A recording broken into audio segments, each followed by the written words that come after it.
Mama sa kungi betengo we kumoyi ingumada takana.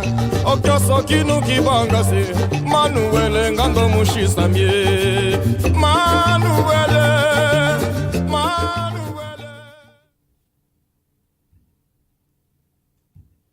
Ooh, baby, yeah. Hello, everyone, and welcome to the 16th episode of the Two Left Feet podcast. Today, I was joined by the wonderful Georgia Grace, who is the owner of the Holy City Salsa Dance Studio in Charleston, South Carolina. This episode was really amazing because Miss Grace is, an entrepreneur, someone who started with an idea and took it to the next level, starting a business out of it. This episode was really cool because we talk about a lot of the beginning stages of her journey to opening her dance studio. She's a wonderful person because she toughed it out through the tough times. She did not give up, which is very inspiring. I really enjoyed talking to her. I'll be honest with you. Before, a week or two ago, I had no idea who this young lady was, but, talking to her, she's very inspiring. I really like her. I can't say enough good things about her because, she's doing what she loves, and the biggest thing I have to say is, she toughed it out. At no point, did she say the journey was easy, but she stuck with it. And so there's a lot of information in this episode, that I can apply to my life, and I know others can as well. So I really want to thank her so much for taking the time to just, talk with me and share her story with me. I really appreciate that. If you find value in this episode, I want to ask that you please leave a like and, and subscribe, share this with your friends and family. And if there is no value, if you find no value in this, then you don't even worry about it. But yeah, episode 16 with Miss Georgia Grace of Holy City Salsa. I hope you enjoy it. All right, so I am on the line with Miss Georgia Grace, who is a freelance writer, a yoga teacher, and a salsa addict. And you are the owner of Holy City Salsa, which is based in Charleston, South Carolina. Is that correct? Yes. Yeah, that's wonderful. I know you all opened in 2016, June 2016. Is that correct? Yep. Yeah, I'm curious, how did that come about? Ooh, that's a long story. Okay, I'm all ears. Yeah. Let's see. So I grew up dancing ballet. That was my background. I spent my whole life dancing. And I went to college. I am from Lower Alabama originally, near Mobile, if you are familiar with that region at all. So that's where I'm from. And then I moved to Charleston to go to College of Charleston.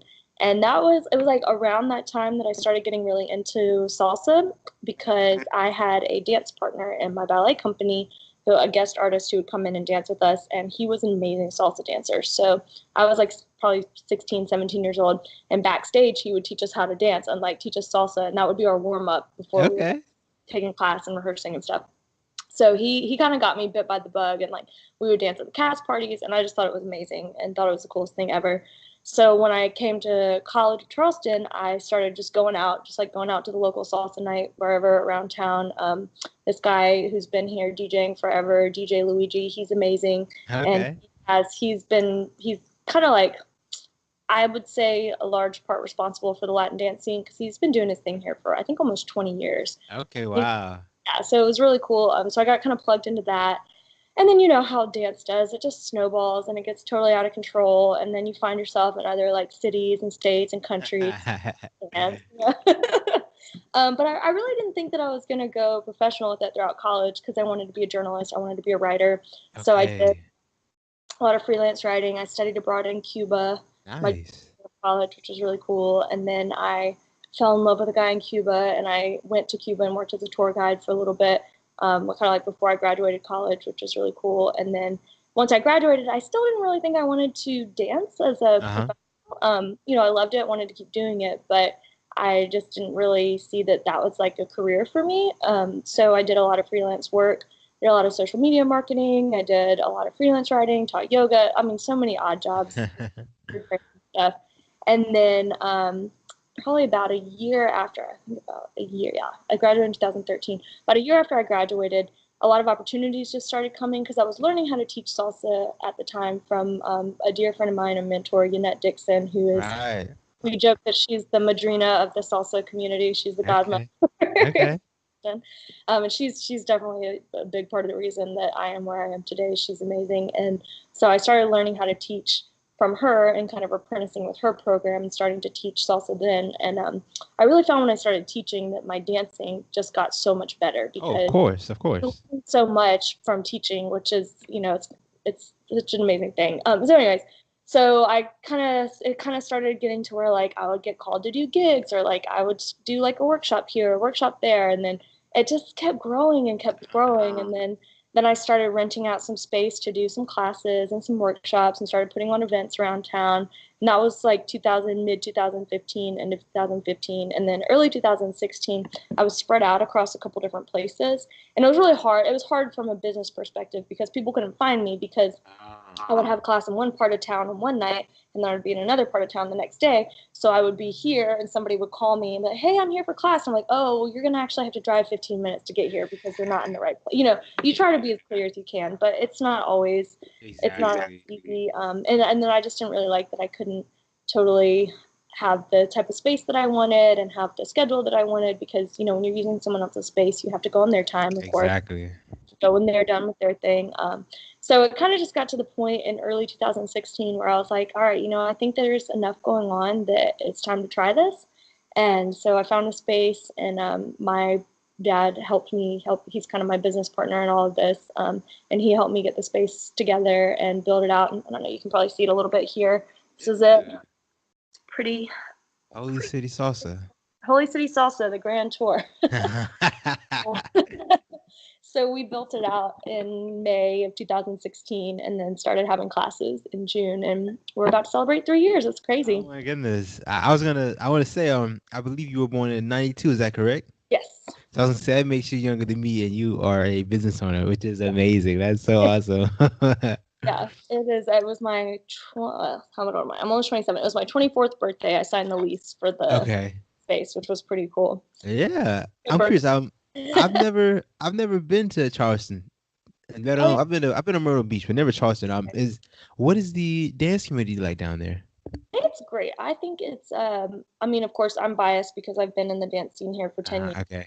Like all my friends are there and everything, but I think that we have a really close-knit community, and it's grown a lot since I have started dancing, and it's been really cool to see the contributions of all the individuals here. Like I said, Yanette.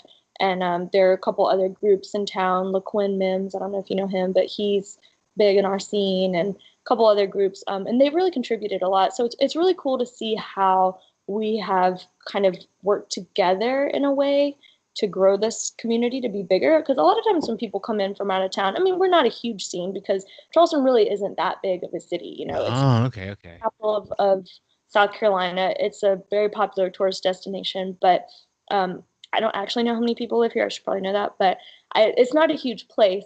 So we don't have a huge scene, but it's very active. Like this past weekend, I think we had 5 events going on from Thursday, which is a lot. That's a lot. Yeah. 6 events in that 4 or 5 day span.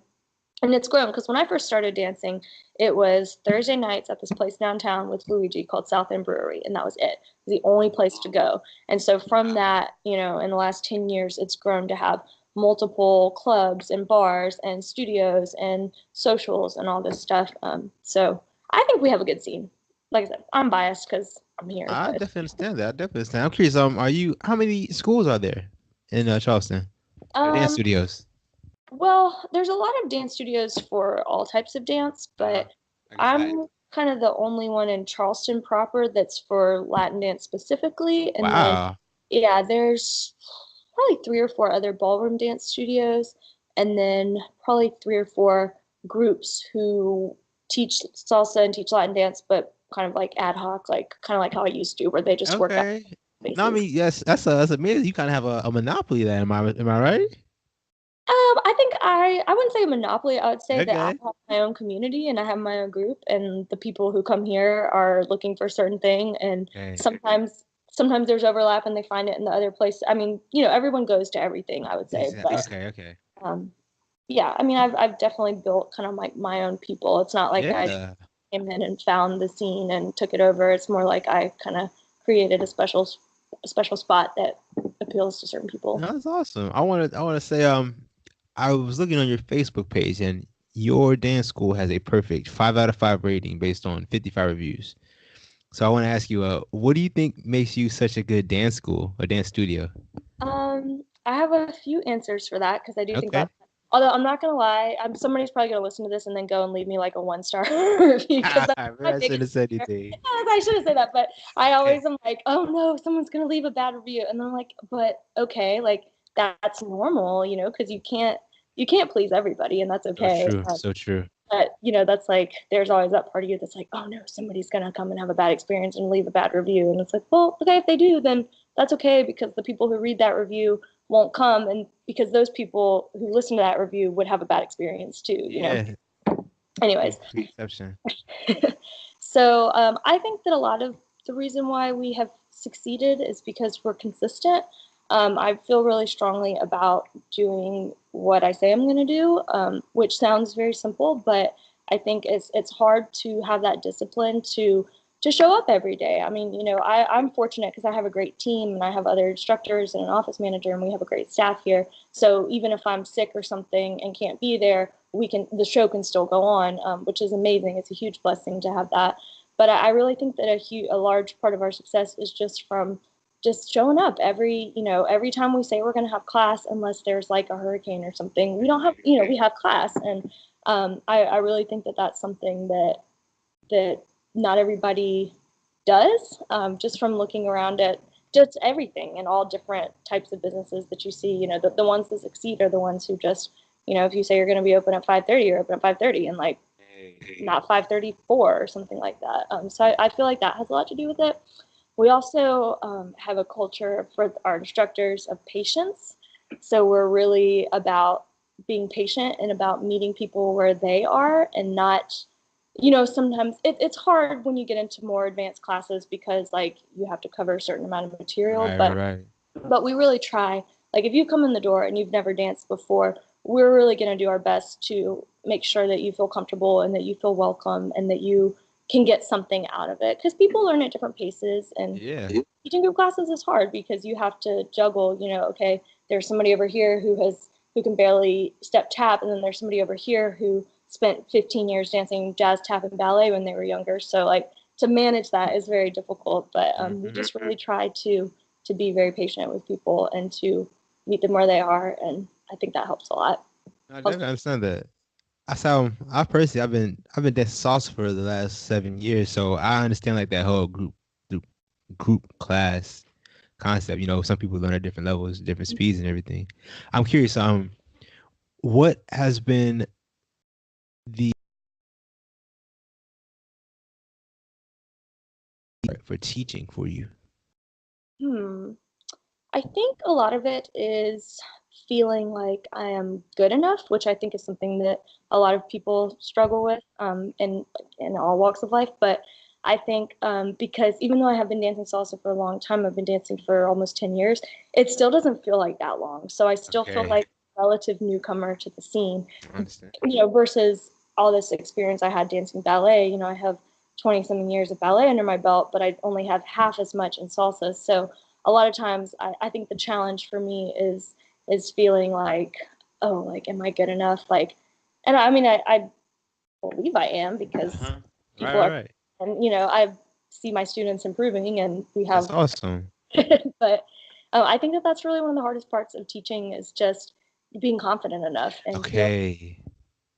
Yeah, it's your studio, right? So I guess everyone looks up to you, right? Your call, right?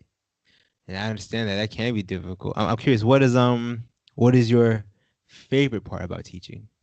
Oh, my favorite part on a daily basis is the way that people transform. So people come in they come in after work, they're tired, they're hot, they've been stuck in traffic, they're like that. Like, you can just see this look in their eyes, like everyone's down here. And then after class, like, there's just this light in people's eyes, and they're sitting up straighter and they're smiling, and they leave transformed. And that's, to me, the best part of it. Okay, that's awesome. Is that transformation. I want to talk about your business, because I know that in itself was a whole endeavor. What was that process like? How did that go for you? I think slowly is a good way to describe it. I'm a firm believer of starting small, and I'm really glad that I did. I'm glad that I started off just renting out space around town and Okay. events and stuff like that, because that taught me a lot. That was a good time to try stuff out and see how it would work and see how people would respond, and just kind of refine my method before I got stuck with rent and Right. because, Yeah, like, brick and mortar. right, like, you can get out of it if you're just renting a place hourly for a couple months, but like when you sign a 3-year lease, like, you got to stick with it. Yes, so true. A lot of money. So I think that starting small was good for me because it allowed me to kind of move at my own pace. So I think I think that that's something that I have to always be reminded of, is that it takes time to build something, and it doesn't happen overnight. And I know, Right. you know, when I first opened, I felt like I just never felt like it was fast enough. I was like, oh my gosh, like, there's not enough this, there's not enough that. We don't have enough students. We don't have enough classes. We don't have enough this, like, blah, blah, blah, blah, blah. But now, as I'm kind of feeling more established and more settled, you kind of just realize that there's like a rhythm to everything and a flow. And Okay. like, like, it happens as you build a better infrastructure, you can support more people. Like, if when I first started off, I didn't have a computer system. I was like literally keeping notes in my phone. This is real. I was keeping notes in my phone. So and so paid for 5 classes, and then I would just tick it off there. And I'm like, how? That's crazy. Like, you can't keep track. What if I had Right. students like that? I couldn't Right. keep notes in my iPhone. So it's good that we started off with, I don't know how many students we started off, but I'm glad that we started smaller, because now when we have 25 people in a class, we can handle it, because Uh-huh. not just writing it down on a sticky note and throwing it somewhere else. So I think that that's something that's important, is to like grow slowly so that you don't overwhelm yourself. At least for me, Yeah. people are probably different, but for me, Uh, like, kind of got to take it one step at a time. okay. I want to say, like, yeah, you being an entrepreneur, I have so many questions for you, but I'm curious, what made you want to take that leap, to from renting out places to saying, okay, I want to, have my own business now, have my own studio. Um, well, this is kind of related to that. A long time ago, one of my best friends looked at me and he was like, "It's like, I don't like being told what to do, but you really don't like being told what to do." Okay. So that's a lot of it, was having that, like, oh wow, I'm just so sick of, like, I want to have a class at 6, but you have a class at 6 over here already. Okay. That. And this is a very strange OCD thing, but for me, like, I'm really about smells, and I didn't like that. Like, I couldn't like burn a candle that I wanted to burn in someone else's building because it's their. Right. Yeah, I'm yeah, like, oh, like, I can't control the way this place smells. Like, that sounds really neurotic, but it's. I feel like a lot of it is about having the trying to not use the word control, but just having the freedom to have things set up the way you want them to be set up. And that was a big part of it for me, was to be able to have that freedom, to run on all, to be able to run as many hours a week as we wanted to, and to, you're paying the flat rate for whatever you're paying for your rent and insurance and utilities and internet and blah, blah, all the millions of expenses that you have. So you're paying for that all at once. So, like, use it, and we're just able to do so much more when we have a space that we have 24-hour access to, when you only have 10 hours a week in another space. So really just having that flexibility and that freedom and that ability to, like, expand and grow into my own space. That was a big reason that I wanted to do it, was because I just felt like, I felt like I was limited with what I could do in that space and in other people's spaces. And so now I feel like much more freedom. I want to ask you about I already know in the beginning years, your first year, Year and a half, 2 years. That was probably the most difficult.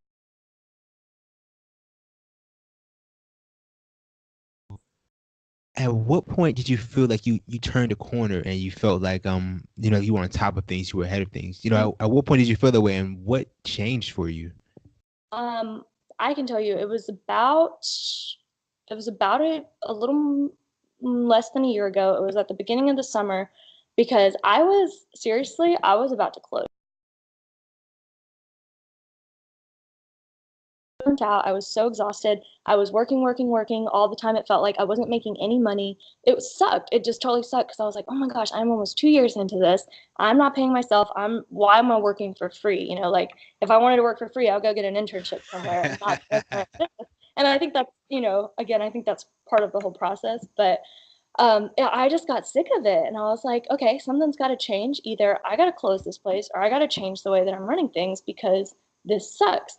So it was really hard because I had to cut back a lot on my staff because I think I had kind of given away a little bit too many responsibilities that I couldn't afford at that time. Like I had a couple front desk people and I had my teachers teaching a lot and they're great and I want to give them the opportunities, but it was really hard to have those conversations with people and just be like, hey, I'm sorry, like I have to cut back because otherwise I'm going to close the studio. Yeah. So it's a really, really hard conversation to have, but having that was really empowering because it allowed me to really get in control of the cash flow for the studio over the summer. And then around the same time, I got another office manager who was a former student who's really passionate about the studio. And she really stepped up and she really she has put 110% in since she Hey, that's started. awesome. And so having her and just having somebody who I feel like is honestly like more capable than I am at some of this It stuff helps. isn't my thing. Like I'm not, I can do it, but it's not what I'm the best at. It's not what I shine at. So having somebody who that is your job, was her job. It's her job to be on the admin. Um, Hey. this is a really like weird sounding thing, but instead of having a landline at the studio, I switched to having a cell phone and I just gave it to her and was like, can you carry this around? You can turn it off whenever you want to, but like if you can answer calls during the day, like that's going to really help a lot because Yeah. here, because of the way that a dance studio works, most people come when they're off work. So we're not here at 10 o'clock in the morning, but somebody might be on a break and be giving us a call. And then what if they don't leave a message? So I feel like just having her being a little bit more, even though she doesn't work full time, she's more available to like check emails and check phone calls Yeah. during the day. I really feel like that was a huge change was So having her on that. are you more so the teacher then? Are you more so teaching then? Or as your main priority or? Yeah, teaching, choreographing. I would say just a lot of it is kind of like the, I don't know, I've always kind of feel like a jerk when I say like the CEO, but like having kind of the vision to expand it and like where we're going and setting, like I was talking about the culture earlier, like setting the culture, setting the tone. I do all of the marketing because I'm good at that because that's what I went to school for. So Hey. I do, the social media and the newsletters and that kind of stuff. So I would say I teach the most, but I think that teaching and marketing and just like the whole vision are more like that's my job, Okay, basically. understand. I'm curious, through those hard times, what kept you going? You said you were close to shutting it down. Like, why didn't you? What made you keep at it? It made me really sad to think about stopping because I had put so much, even though Right. only 2 years, it was still a That's a lot. long 2 years. time though. Yeah. And so that, just being sad, like thinking about it, and also just feeling like I hadn't given it enough of a shot yet because Okay. I think that the initial lease that I signed was for 3 years, and I think if I hadn't given it the first full 3 years, I would have never been satisfied. I would have always questioned and wondered what Right. happened. And I think that it helped my mindset to be willing to let go of it in a way because it made it less part of my identity, which is something that entrepreneurs generally struggle with is that like your business kind of becomes who you are. Yeah. And when that happens, then if something goes wrong with the business, it feels like something's wrong with you. But when I kind of realized, well, no, there's nothing wrong with me. Maybe I just don't want to do this anymore. I have a choice. I don't have to do it. I probably should, but like I don't have to. So just being willing to let it go really changed my feeling towards it, because of course I'm still committed and dedicated and passionate, but it's not me, you know. It's not my whole self is not wrapped up in this anymore. Okay, I understand that. Yeah. I'm curious. How has running a dance studio, has it affected your love of dance at all? Yes. Okay. It's funny because I think when I first opened, I feel like it's really only been in the last, I don't know, 6 to 8 months that I've really fallen back in love with dance. Okay. I don't know. I know you've talked to a lot of professionals, so I'd be curious. I've only listened to your one with Sylvia, but I think that a lot of times when it's your job, it kind of becomes that identity thing, and it's your job. So like it stops being as much fun because, okay, like I'm going to go out to a social now, but I feel like I need to network and I feel like I need to talk to everybody. Okay. Promote myself, and I feel like I need to, you know, I can't just go out and hang out with my friends, because what if I run into some, you know, a student or a former student that I need to talk to them and I need to have this whole interaction with them, and then it just feels like another night at work, like running your own social. Yeah. So I think for a while that kind of was exhausting, because it just felt like I never got a break from dance, which is funny because I know a lot of people are so, you know, I mean, I don't want to break from dance really, because if I took one, I would be miserable. But I think when you, again, that feeling like you have no choice, like, oh, well, I have to go and do this and I have to go do that, then it kind of like takes the fun out of it. But I would say in the last, maybe a little more like the last year. So I went to Paris last year for the Salsa Congress, Paris International Salsa Congress, and that really kind of like relit the fire under me for salsa. It kind of reminded me just how much I love it and why I love it, and that was really good to get out and do that.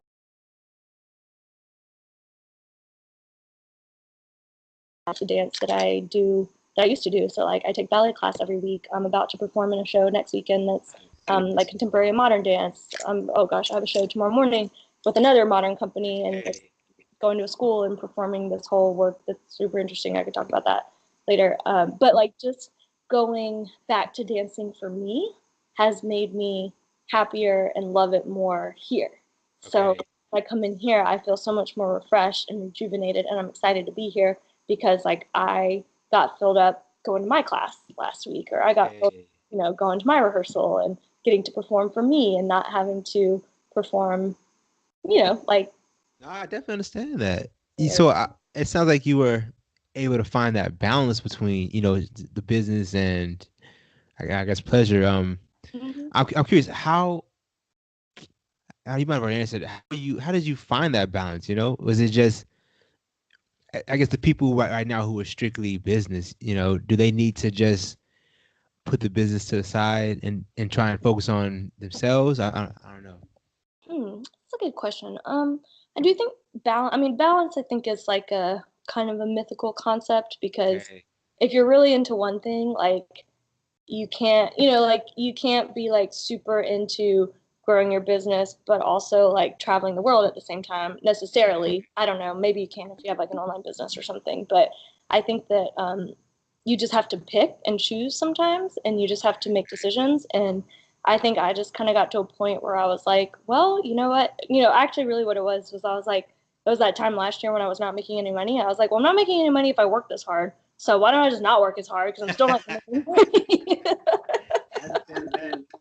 But then when I started working less hard, I was working more efficiently because I felt better. And then I ended up doing better. So I think you do really have to just take care of yourself first. I mean, I was listening to something today, and they were talking about like you can't give what you don't have. So like if I don't have any energy, how can I come in here and give anybody any energy or like any enthusiasm? So you do have to. I feel like you just have to. At least for me, I just have to kind of be selfish sometimes and just do my thing, and then I can take care of other people and I can do my job. I definitely understand that. I guess when you're in a good place yourself, you know, everything else kind of falls in place around you. Yeah, absolutely. And that makes a lot of sense, definitely. Well, I want to keep talking about your school if that's okay. Yeah, definitely. So I could could talk about just like the whole entrepreneurial mindset and lifestyle and everything. Like that's like a whole ball of Yeah. wax. Yeah, I know you can. Yeah, you're going through it. Yeah, you're going through it. I want to talk about your kids' summer program. Tell me about that.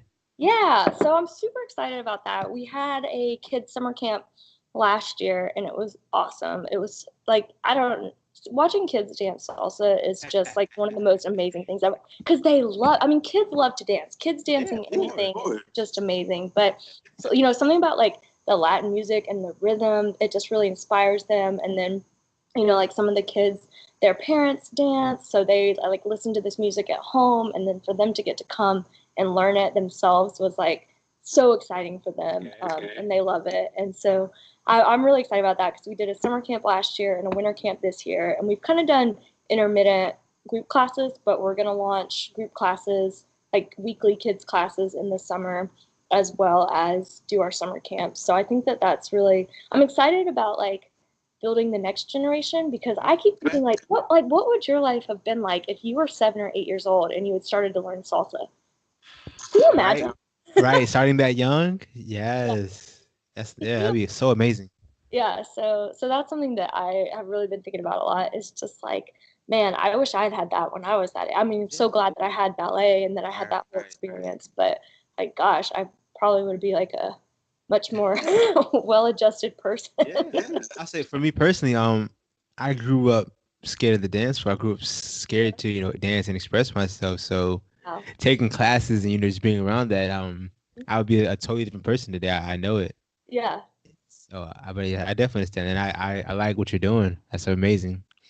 I want to ask you, can you tell me about I think you already spoke about him, Josh Delman. Oh, Josh Edelman? Oh, Edelman, is that how it is? Okay. Yeah. Tell me about him, please. Oh, he's great. So he moved here I'd say 2 years or so ago. He's in the military, and he just kind of became part of the Charleston salsa community, and he's really stepped up and taken a leadership role. And he started a Facebook group that he moderates to post about all the events and stuff that are going on in town to keep people, educated and informed. He does a really great job of supporting everybody's events equally and promoting them, which I think it's really important to have like an unbiased person like that in the community who's kind of a ringer because I feel like, I can be like I share other people's events and tell people about them and stuff. But, I think that there's probably always a sense coming from people that I'm, like I'm trying to promote my business as well. So I think it's great to have somebody like that who's willing to step up like that and really just want to grow the scene, to genuinely want to grow the scene. And he was so great. So the Atlanta Salsa Bachata Festival was last weekend, and Did you go to that or? did it was Okay, great. I had one of my instructors down here went to it as well. He performed. Oh yeah, cool. I only saw the performances Sunday night, so I think you might have seen him. Bayou Movimiento from New Orleans, Louisiana. no, Sergio Zelaya. Okay. I haven't seen him. You live in New Orleans? Yes, ma'am. I'm from New Orleans. Yes, ma'am. Oh, cool. My little brother goes to Loyola, and he loves. Okay, exactly. Yeah, Yeah, yeah. yeah, cool. Anyways, what I was saying was Josh organized this thing with the Atlanta Festival with the organizer of the event, where he got this great group discount for all these people. So all these people from Charleston and Savannah and Beaufort and kind of our little area all went to the Congress because I mean, I am so impressed that he did that because I know that's a lot of time and effort to be fielding questions from people.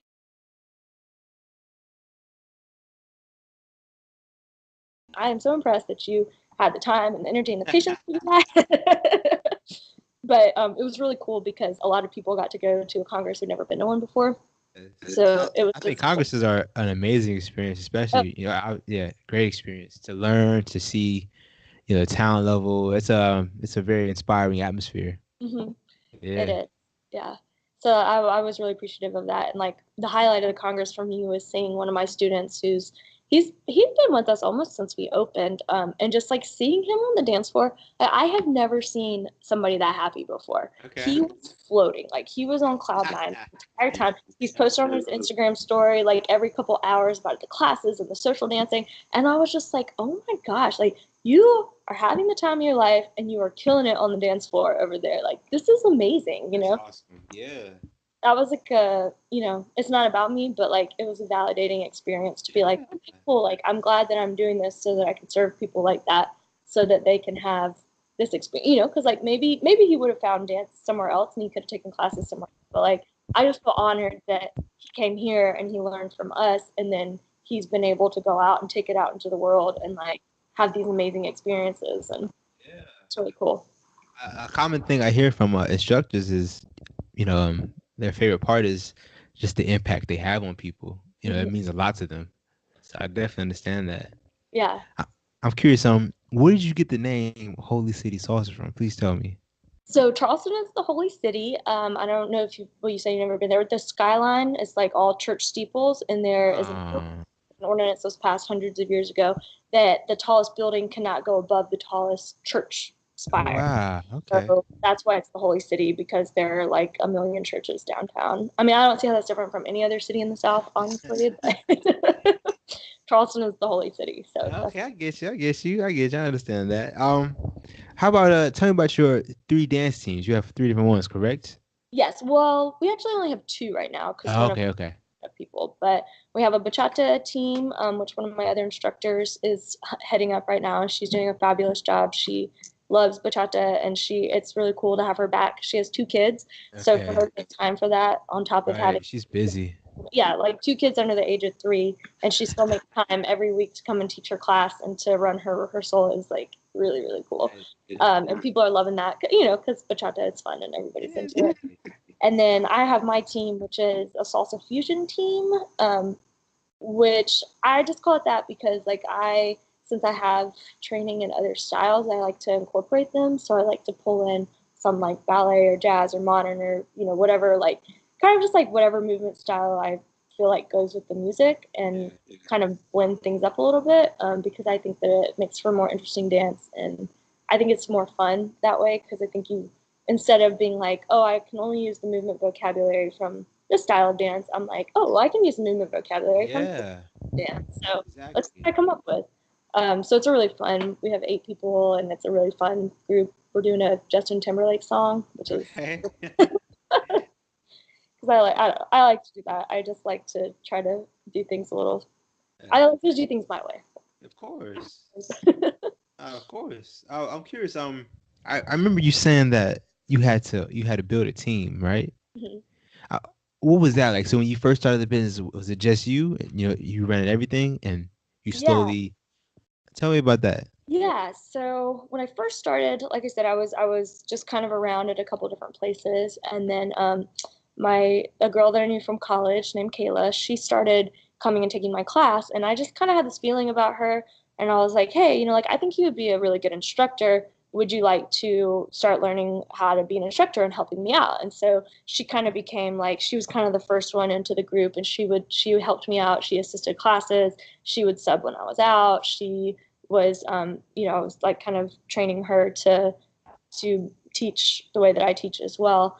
And then from her, Kristen, the girl I was talking about, she started doing the performance groups that I had before I opened the studio.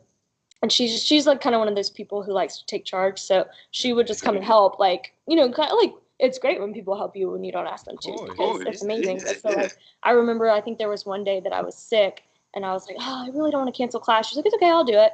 And I was like, oh, okay, great. So like, she ended up stepping up and running the rehearsal when I was gone, which was really cool. So then she kind of became like part of the group. So then me, Kayla, and Kristen, we were kind of like the 3 musketeers who started Holy City Salsa, and it was kind of just us when we started. We had another guy named Fu who lives in LA now, who's an amazing dancer, and he would help sometimes. Like he would teach some classes here and there, sub or do whatever, and he's really good at kizomba and bachata, so we kind of like gave him those, and that was kind of his domain. But then he moved away for a job, and so then it was still just kind of us for a while. And then another guy, Rich, he started taking classes with us, and then it was again that situation where like, you just know, you kind of feel good about somebody, and then you start asking them to help out a little bit here and there, and then they start assisting, and then they start teaching, and then then you start really working with them, and it's really cool. So we performed together a couple times, and he's awesome. And then another girl named Frazier, she used to teach at a ballroom studio that was here that closed a couple years. I can't remember when they closed. 2 years ago, 3 years ago. I don't know.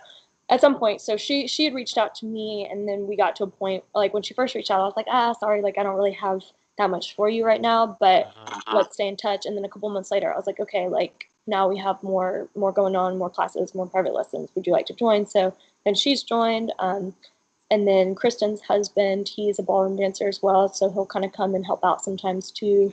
I have a friend from college who will come and do flamenco work classes, like usually over the summer because she's in school too, in grad school. So she'll come and do flamenco classes. Sometimes we'll bring people from out of town to do workshops and stuff. So the team is like, it's just like it kind of slowly starts to grow. And Casey, the office manager, she's the one who started taking class, and she's been a dancer her whole life as well. So she's kind of in the world, and so then she became the office manager. So now we have a really good team. Yeah, that sounds like one, you offer a wide gamut of dances in back dance classes, and two, it sounds like it's kind of been I guess it's like a natural process, an organic process of how your team came together. Yeah, absolutely. Okay, that's cool.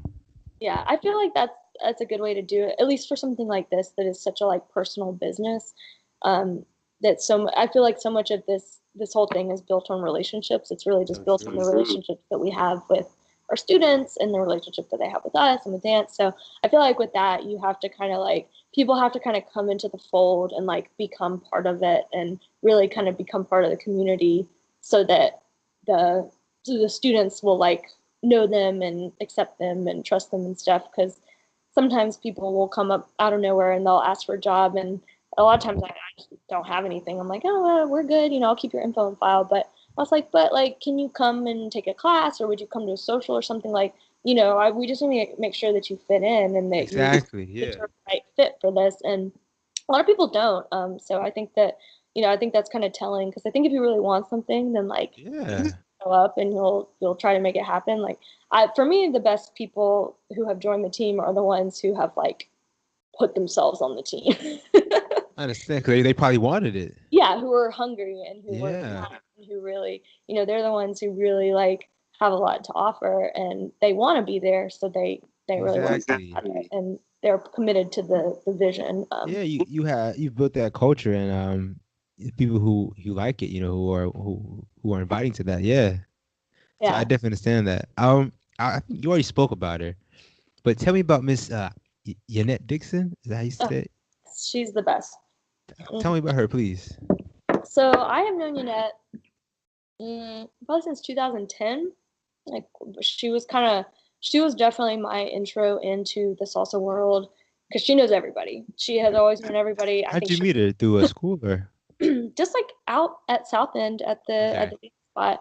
It was just kind of like, maybe I was talking to somebody and they're like, oh, do you know Yanette? And then I got introduced to Yanette, and then we went to a salsa congress together in Atlanta, and then it was kind of like history from there. And like, we've been super close friends ever since. And she has done so much for the dance scene here. I mean, she has just been tireless about it. I mean, as long as I've known her, she's been involved. She's so good at like introducing people and making sure that people feel welcome and feel comfortable. She's like a super hospitable person naturally. She's a great teacher. She's she's so passionate about it. I mean, I think she's been dancing probably 15 years at least. I don't even know. But she started taking classes long before I probably even knew what salsa was. So she teaches classes, and she puts on, excuse me, some really fabulous socials here in town that she does. She'll sometimes bring a guest DJ from out of town who's great. And she's a good DJ too on her own, so it doesn't matter. And she just really, Yanette is another person, who's also super consistent. Like she has been doing stuff consistently for years and years and years. And I think people really respond to that because they trust it, because you're like, okay, well, like I've been to Yanette's event before and it's really good. So next time she has one, I'm going to go again because I know it's going to be good. And, she'll, like, we all have to cancel sometimes because of hurricanes or snow, whatever, like weather stuff happens, but she keeps her stuff going. So I think that's why she's continued to be part of the scene and be successful. I understand that. I feel like I keep hearing you say consistency, and I feel like that's a very important thing, I guess, in anything in life, right? Just being consistent with it, sticking out. Absolutely. That's and I'm really trying to take advice from this as well, because I'm starting this podcast. You will be I think episode 15. So, and I just started. Yeah. Well, So, I need to be consistent with it. yeah. Yeah. Okay. That makes 100% sense. Yeah, I was thinking about that because I was looking at your thing and I was like, oh wow, this is cool. This is a new thing. And then I was thinking, I was like, yeah, I'm sure you're just gonna keep, like, I am impressed you've made 15 episodes so far and that, like you've stuck with it and Yeah. that's really cool. So I hope that it succeeds and Yeah. goes I'm to, very optimistic for it. I have people like a backlog of just schedules until April. So, I'm cool. just yeah. I'm excited for it. I want you to tell me about Estilo Seis. Oh yeah. So The that dance team, correct? I danced with them for about a year, I would say. Trying to think when that was, 2010. It was before I went to Cuba. So there was a couple here, Ace and Stephanie, and they live in Las Vegas now, and they own a dance studio in Vegas. I can't remember what it's called. Moderno, I think is what it's called. Charleston. So when I started dancing, probably when I was, 6 months or so into it, I started taking classes with them and joined their dance team and did a performance or two with them. And it was great. They taught me a lot because they're really like tireless and they have a lot of experience and a lot of training and they've done a lot. So I feel like a lot of like kind of my fundamentals came from learning Okay. from them Okay. when I first started. And then I'm not sure why I stopped being on the team. I think I was doing something else at college. I think I was doing a show at the college, at College of Charleston, doing a dance show. And so I was doing like a bunch of stuff there. Or maybe they took a break from the team for a while, and then I don't know. I really, I understand. It's all right. yes, but they're awesome. Okay. I want to ask you this.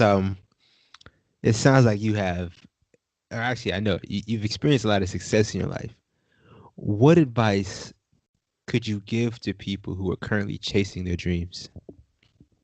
I just say don't stop. Your dream might change, it might evolve, it might shift, it might look different than what you first started. Because seriously, if you had asked me 5 years ago if I was going to own a dance studio, I would have laughed in your face because Okay. I Okay. never wanted to have a dance studio. I never thought that's what I wanted to do. I always thought it was going to be too much time, it was going to be too much money, it was going to be too much work, it was just going to be too hard. And here I am now. So, never Yeah. on anything. But yeah, I would just say just don't stop. I think you have to be tenacious. You have to stick to stuff. You have to hold on to it. I mean, it's like learning how to dance. Like if you go to 2 dance classes and then quit, you're never gonna learn anything. You can't say that you're a dancer. So I think that dancers naturally make good business people because we do have that discipline and that focus to show up. You got to show up for your class every week, or else you're not going to get any better, or you're going to backslide. So I think that just don't give up. Don't be afraid to take a break. Don't be afraid to change what you're doing if you need to. Don't be afraid to change courses because I know a lot of times, you find you're doing something and then you're like, oh my God, that is not working at all. And then you're like, all right, cut, next thing. But then sometimes you have to just stick things out. Like our advanced class here used to be like nobody because we didn't have enough of a foundation to have an Right. advanced. Right. Right. Right. I remember there was probably I probably stuck with it for like a year. There was probably a year where there would be like 1 to 3 people in the class. And I was like, I got to do it. Like, I got to have the advanced class because we got to have something for people to aspire to. Exactly. Yeah. Yeah. And then probably about last summer is when that class just blew up. And that one is now consistently one of our biggest classes. So, That's wonderful. I mean, I stuck with it for a long time. Like, I'm glad I didn't let it go.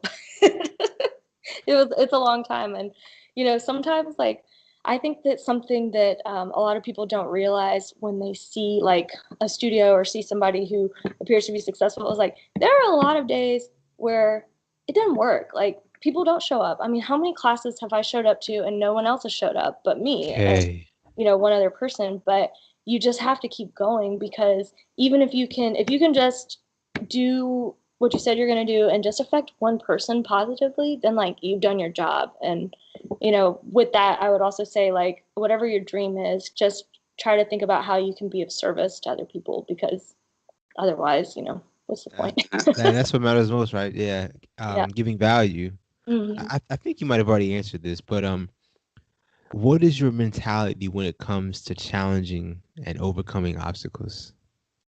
Ooh, I read this book called The Obstacle is the Way, and I I think think I've read that as well. Who's that by? what's his Ryan Holiday? I think that's So yeah, I at least heard of it. I've never heard of yeah, it. Yeah, yeah. all about stoicism. So I think a lot of times, like, don't like knock your head into a brick wall or anything because that's not going to help you. But I think a lot of times, if you run from the obstacle, it's going to come back in some other form. Like I noticed that when I'm like, oh, I really don't want to have this conversation about whatever, blah, blah, blah, XY thing I have to. And I'm like, okay, I don't have this conversation today, but tomorrow the same problem is going to come up. So I need to address it now because otherwise it's just going to keep following you around. So Yeah, yeah. I think that like you have to just, I mean, I have to remind myself of that constantly. That's like you just have to go for it and figure your way out, under, through, above, beyond. I don't Yeah. No, that makes 100%. That makes sense.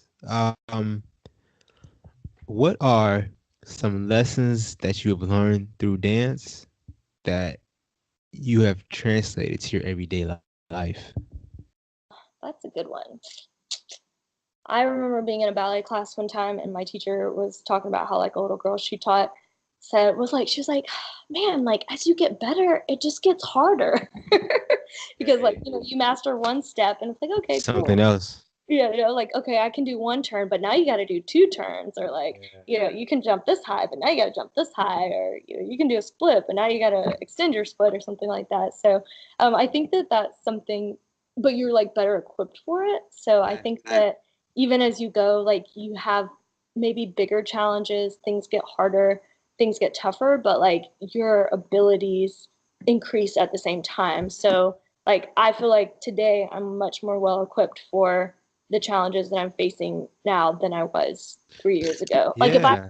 did the same things 3 years ago, couldn't have done it because I wasn't there. But as you develop, you can handle it a little bit more. It's like stamina, like getting stamina, which I think is something in dance, that you have to build up your stamina because it's hard to Yeah.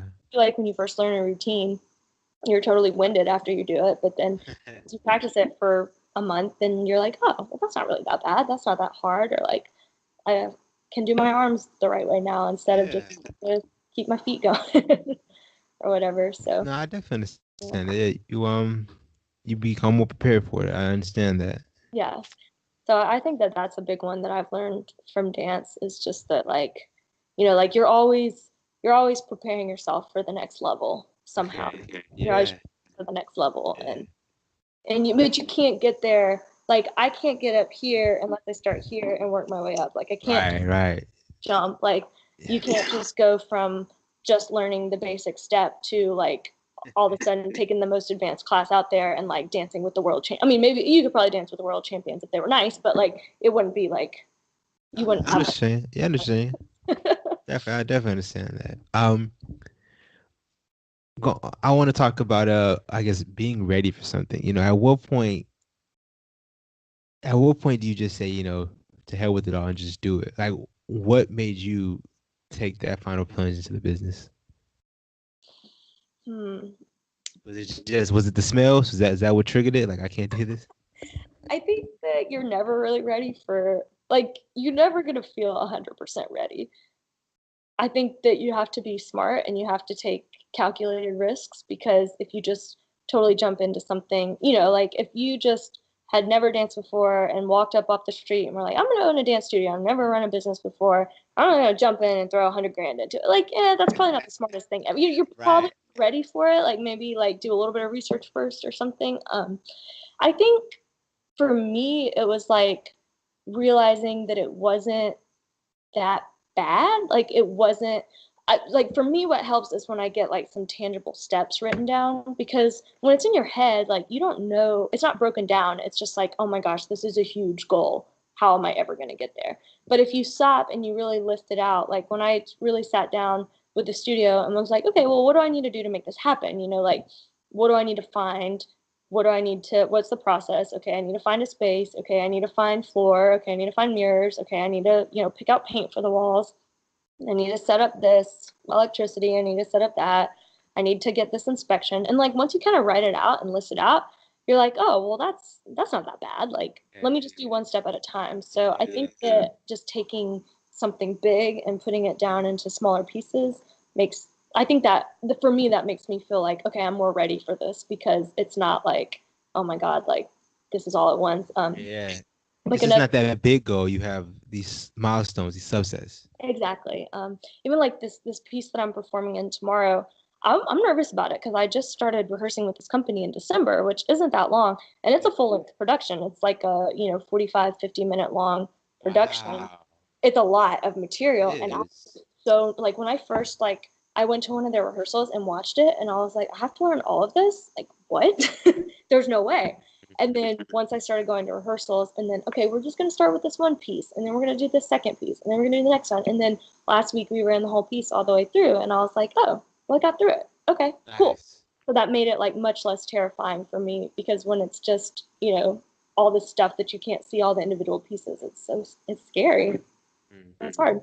Yeah, you're so right about that. I'm curious, for you personally, what defines success for you?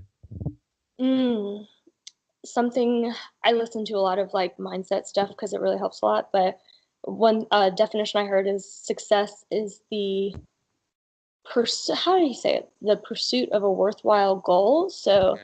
I Yeah. think success is for me, it's having somewhere that I'm trying to go and at least trying to go there. Because Okay. maybe I won't make it, but at least I can say I tried. Yeah. Because if you like the metaphor that kind of goes with that is like if you just put a ship out to sea, it's not going to get anywhere.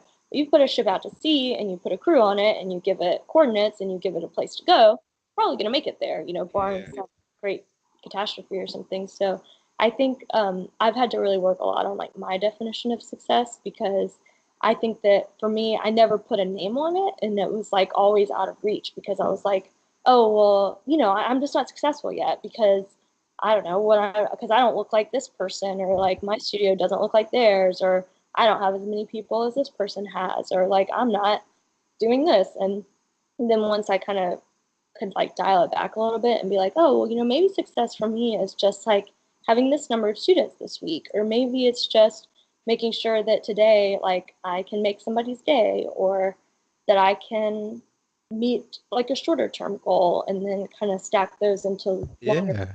goals. Then I think that makes it more manageable because I think that I have a tendency to get caught up in this like vision of success that I never defined. So you can never make it if you don't know what it So is. true. Yeah. So like having to just say, and it changes too, because maybe last month I was like, when I first started, like success was meeting this certain revenue goal, and now I'm like, wow, like if I only did that, like really seriously, Okay. Yeah. Yeah. Yeah. because I have gotten more prepared for that kind of thing. So yeah, So I didn't mean to cut you off, uh, but it just sounds like success is not like a point. It's not a place. It's this ongoing thing, right? absolutely, Yeah. and Yeah. also Okay. too is just like being grateful for where you are and how far you've come because I mean, I have a tendency like to not ever like take a break and say, okay, good job, you did it, yay, Hey. good job, you had this great event. Instead, it's like, oh, well, what's next? What's next? So I think you have to enjoy your past successes so that you can be ready for future ones. I And definitely yeah, understand that. Yeah. Taking time to just yeah, reflect on what you've accomplished so far. That's yeah. very yeah. And just have Wow. fun. That's something I kind of left the fun out of it for a while, and it Okay. got really draining because it was all, when it's all work, like it sucks. And so if you can just find, I mean, I just try to find ways to have fun when I'm working, when I'm teaching, find ways. Like a lot of times I'll get to the end of my work week and I'm like, oh no, like I'm not ready. I'm not ready for the weekend yet. I need Okay. more stuff or like Yeah. do this.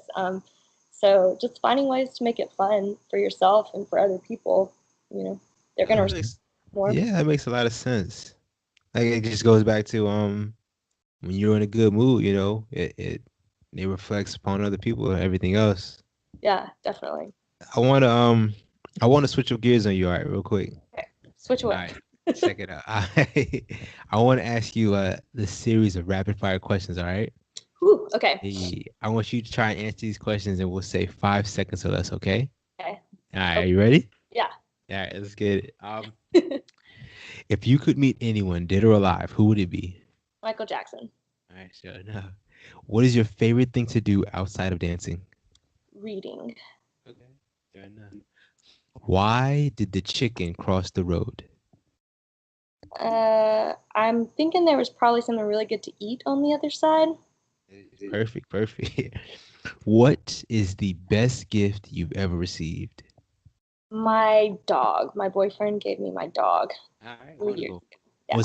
What's his or her name? Her name is Nautica. She's a lab mix. Okay, awesome. That's wonderful. If you had one superpower, what would it be? Oh, I'm just gonna say to fly, but I'm scared of heights, so that's a terrible superpower. Okay. You want to change it, or you staying with that one? I want to change it. I don't know.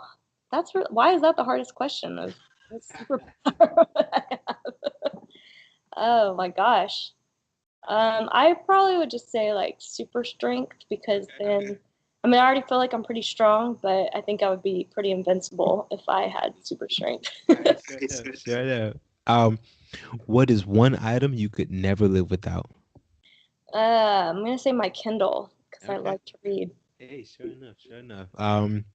As a child, what did you want to be growing up? I wanted to be a choreographer and a writer, and I kind of am doing both of those things. That's awesome. Yeah, awesome. What advice would you give your 20-year-old self? Just be patient. It's going to get better. That's awesome. That's wonderful. What is the best piece of advice you ever received? My dad always says he quotes something that's like, "You can bear anything if you have a." I'm not paraphrasing. I'm not saying it right, but like you can do anything as long as you know why you're doing it. Like you can Yeah, do anything as long as you keep your why. yeah. I've heard that saying as well, definitely. What is the worst piece of advice you've ever received? Oh man, I probably didn't listen to it. Okay, fair enough. I understand that. Um, you are okay. You are stuck on an island for 5 days, and you can only bring three things. What are they?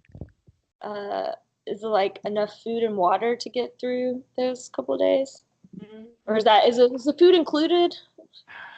I have no idea. I've never had someone ask me questions back to this. Yes, why not? Yes. Okay, food is included. Then I'm fine. Food and water are included. Then definitely something to read. Probably probably my dog, just Okay. because I don't mind spending time by myself. So if it's only 5 days, I would probably enjoy spending 5 days by myself. Give me one more. Kindle, dog. Kindle, dog, and then I wouldn't really want my phone, but I have an app on my phone called Headspace that's daily guided meditation, and it's my favorite thing. So I would want just Headspace and nothing else on my phone. Okay. Okay. Sure enough. Sure enough. And the last one. What is your favorite dance congress? Ooh, Paris, definitely. Okay. I've never been. What makes it so special? The dancers were so musical. Like the social dancing, actually, there were a lot of things that made it so good. The social dancing was incredible. I'd never been to Europe either, so I'm sure that had a lot to do with it. It was just my first trip to Europe. But like everybody, it was so all about interpreting the music to the extent that sometimes like I would be dancing with someone and it was a salsa song, but we weren't even dancing salsa because we were just interpreting the music together. And like I'll never forget that because that's just like that just feels like the next level of dancing to me is like when you can just kind of go wild. And then the performances were amazing because it was like all professional companies and performers. So the shows were like I would go to a theater and pay to see those shows because they were so good. So that and Terry, the guy from France, like just getting to take his workshop and like see him in action was like Terry, everything else, awesome. So that was the Paris Salsa International Festival, or International Salsa Congress. oh, Congress? Okay, okay, awesome. I'll keep that in mind. So fun. You did a perfect job on those questions. Great job. I don't know I was going to score, but thank you. Going back to what you're saying about how people were expressing themselves in Paris. When I say the word musicality, what does that mean to you? To me, it means listening to the music and doing what the music tells you to do instead of doing what you want to do without listening to the music. Okay. So it's like you don't have to make decisions because the music's already made those decisions for you. You just got to follow it. Okay.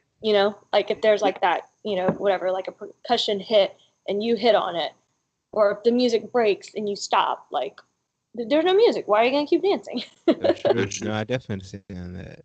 Um, for people who feel like they're stuck in a beginner's rut, what advice could you give them?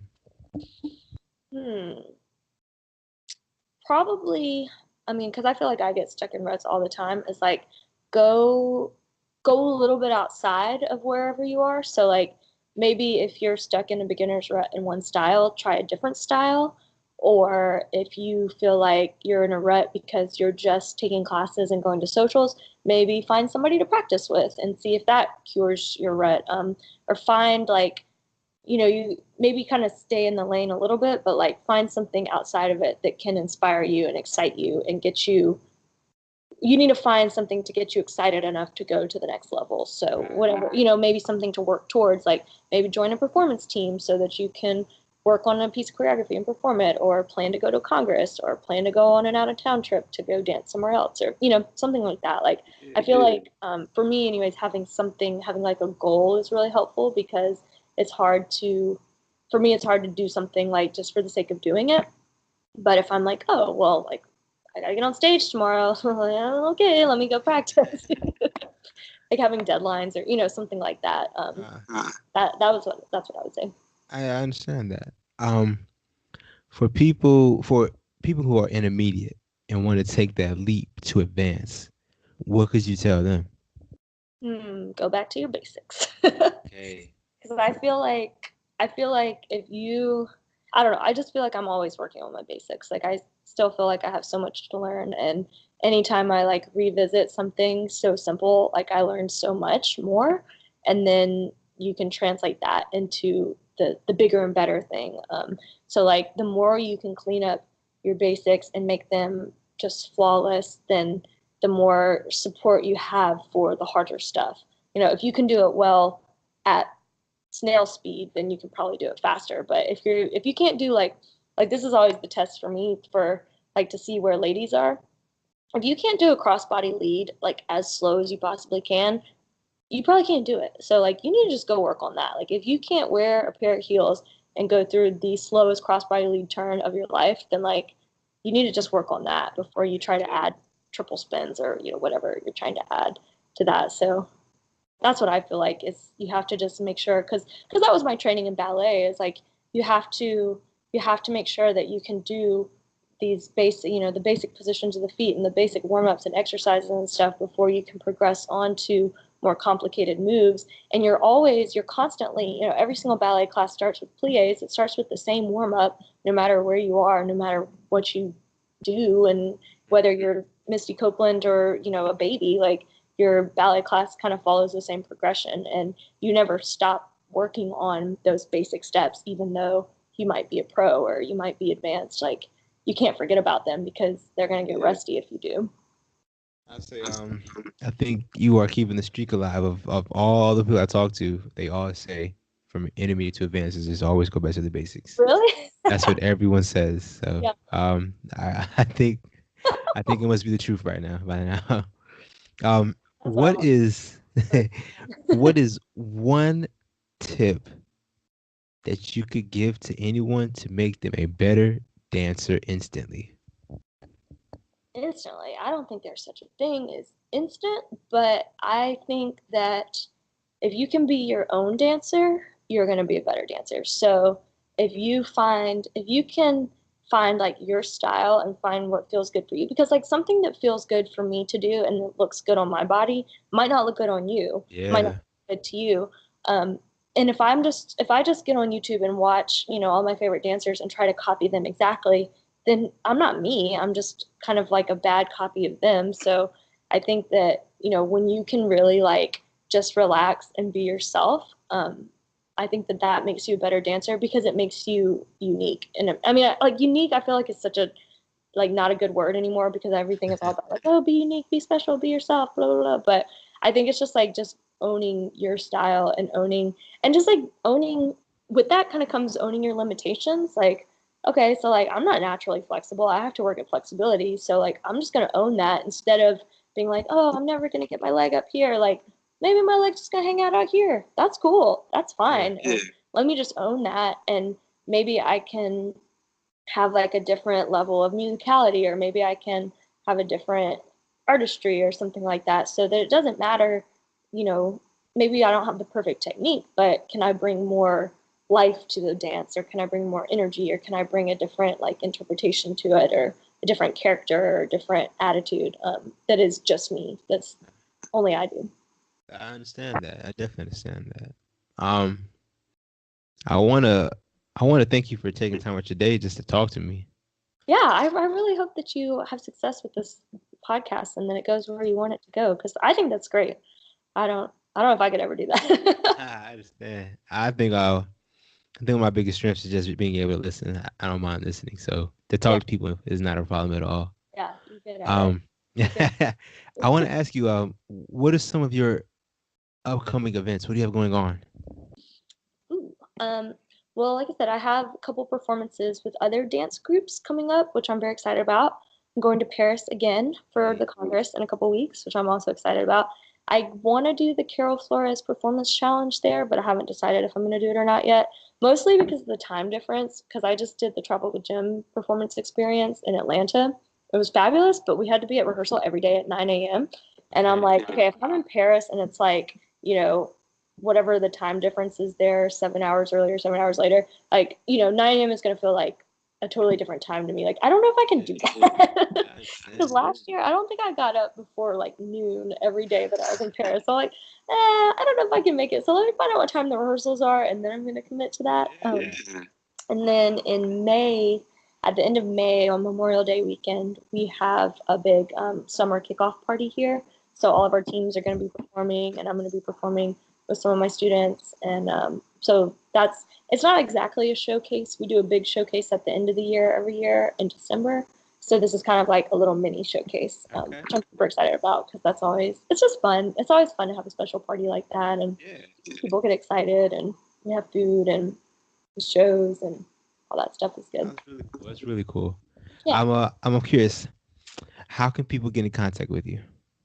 Instagram is good. My personal Instagram at Georgia G Dances or the Holy City Salsa Instagram at Holy City Salsa. That is where I feel like I am hanging out more these days. For whatever reason, I check my Facebook, but I am usually more on Instagram for like business stuff or the Holy City Salsa Facebook. You can go to our website, www.holycitysalsa.com. Check out stuff there, email us. Yeah. You also have a YouTube channel as well. I know you post some videos up there. Yes.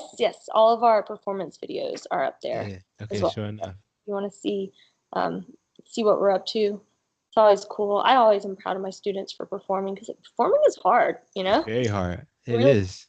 So I think that you know, a lot of times when you're watching a performance, like you have to remember that, like, especially if it's a student team or like not pros, you're like, wow, like they had guts to get up. I mean, everybody has to get up there and do that, but like if it was your first time or just your second time, like, wow, really cool. So inspired by people, and our teams are really fun because we usually have kind of a mix of people. So it's not like, you know, some not in a bad way at all, but some teams kind of have a look where like everyone kind of looks the same and dances the same. And I really enjoy doing our teams because I feel like we kind of have a variety of people and just backgrounds that come to the team. It's really cool to see that in action. Yeah. I said a lot of times people, they only see the 3 to 4 minute performance. They don't see all the work that's been put into it though. Yes. Yeah. Months and months and hours. Yeah. I was on a performance team and that's where I feel like I saw my most growth in salsa. So it's great for, getting better, but it's a lot of work. It's a lot of work. Yeah, definitely. It's just a lot. I mean, when you think about like how many just nights a week you give up to do that, even if you do, like that adds up. Yes. But yeah, like I said, I want to just thank you again for taking time out your day to talk to me. I really, really do appreciate that. You're welcome. Thank you for asking me. I appreciate Of it. course, of course. Um, yeah. So what I'll do is, like I said, I'm gonna post it to YouTube, iTunes, and Spotify. I'll notify you before I do it. Okay. I'll send you all the links, and I would just ask if you wouldn't mind, share it with your people, your Yeah. followers, and everything. Yeah. Yeah, of course. Awesome. I would greatly appreciate that. So yeah, I want to say thank you again, and enjoy the rest of your day. Thank you. You too. Again, good luck. If I can help you with anything else. Awesome. You're the best. I really appreciate it. Have a good one. Alrighty. Bye.